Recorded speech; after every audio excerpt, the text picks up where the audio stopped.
ng puso ko'y nag-aalap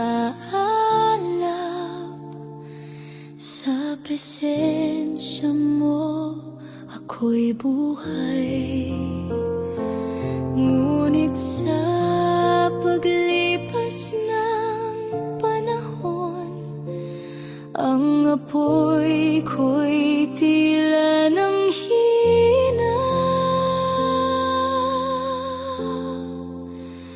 Bumalik sa altar, doon nagsimula ang apoy, kung saan